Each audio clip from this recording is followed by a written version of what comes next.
Are whistleblowers good guys or bad guys? Patriots or traitors? It all depends who they're blowing the whistle on, who benefits or is damaged by the information that's leaked. That's why some are portrayed as heroes while others are criminals who the media and US officials ostracize and want to punish. Like the CIA whistleblower who filed a complaint alleging Trump solicited interference from Ukraine in the 2020 presidential election. The guy became an overnight hero in the mainstream press. His complaint was used to launch an impeachment inquiry that failed. Nice job, Democrats. But this whistleblower was worthy. He was a good guy because his complaint was used to blast the president for freezing military aid to Ukraine for use against Russia. Aid which, by the way, was ending up in the hands of Ukrainian neo-Nazis. Anything to stick it to Putin. All you need to know is the Ukraine-gate whistleblower's complaint benefited American empire and the Cold Warriors in the national security establishment. Therefore, he got the hero treatment. I think the whistleblower did the right thing. While smearing this whistleblower. One of the most credible, compelling such complaints I've ever seen. The whole whistleblower idea is that they should have protections, anonymity, much less be attacked by the President of the United States. Whistleblowers are protected under the law. I fear for this person. This person did exactly the right thing. So this is a person who has integrity. But we need to protect the whistleblower. Yet this love for whistleblowers was nowhere to be found during the Obama years, when more people were prosecuted under the Espionage Act than during all other presidents combined, though a record the Trump administration is on track to break if he gets a second term. One of the most famous is former US Army intelligence analyst Chelsea Manning, who through WikiLeaks exposed countless war crimes in Iraq and Afghanistan and embarrassed the US with embassy cables that show how the State Department bullies and lies and plots to overthrow governments and get its way. Light them all up. Come on, fire.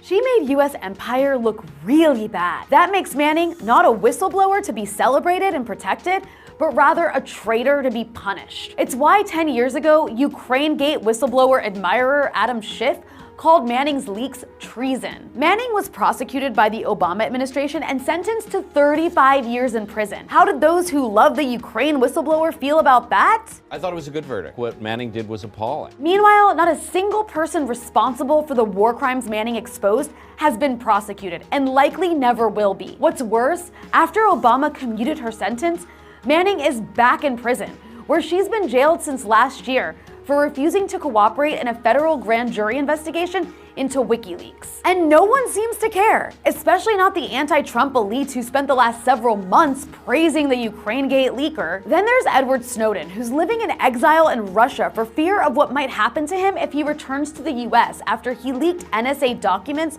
that exposed the extent of US government spying on all of us. Of course, there was no love for him either. What I see is an individual who threatened his country. The nation is less safe and its people less secure. Stealing documents from the NSA and then turning them over to Glenn Greenwald is simply not the American way, and I think it's a disgrace what he's done. And it doesn't end there. Thomas Drake was prosecuted under the Espionage Act for raising concerns about NSA privacy violations. His livelihood was destroyed, and he ended up working at an Apple store. Elites never called him a hero with integrity. John Kiriakou was the first member of the CIA to publicly acknowledge that torture was official United States policy under President George W. Bush's administration. The government targeted him with an Espionage Act prosecution. Those behind the torture were never prosecuted, but he was. He spent 2 years in prison. Even as Daniel Ellsberg is admired today, when he leaked the Pentagon Papers exposing Vietnam War lies,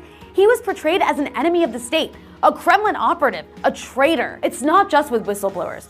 This double standard applies to journalists and publishers too. Look at the treatment of Julian Assange, an Australian citizen who's rotting away in a British prison after being holed up in the Ecuadorian embassy for 7 years, awaiting possible extradition to the US where officials want him dead. It's the first time the US government has used the Espionage Act to charge a publisher. It's a grave threat to press freedom that amounts to criminalizing journalism. Assange might not be a whistleblower, but his outlet did publish the most consequential leaks of our time, exposing war crimes in Iraq and Afghanistan, diplomatic sabotage, and the DNC stacking the 2016 primary against Bernie Sanders. And for that, the media and political class despise him. WikiLeaks is really a non-nation state hostile intelligence service. His interests align with the Russian government's. Compare that to the media losing its shit over CNN White House chief correspondent Jim Acosta temporarily losing his press credentials. Secret Service came out and informed me that my press credentials were being, I guess, revoked temporarily, suspended. I'm going to speak in defense of Jim Acosta this morning. Peter Baker from the New York Times tweeted, "False predicate to punish a reporter. This unprecedented decision is a threat to our democracy." Acosta has since written a book about press freedom, yet he refuses to defend Julian Assange from the Trump administration's unprecedented attack. Should journalists or be put in prison for publishing classified information? That's the question. Just for publishing classified information. That's the question.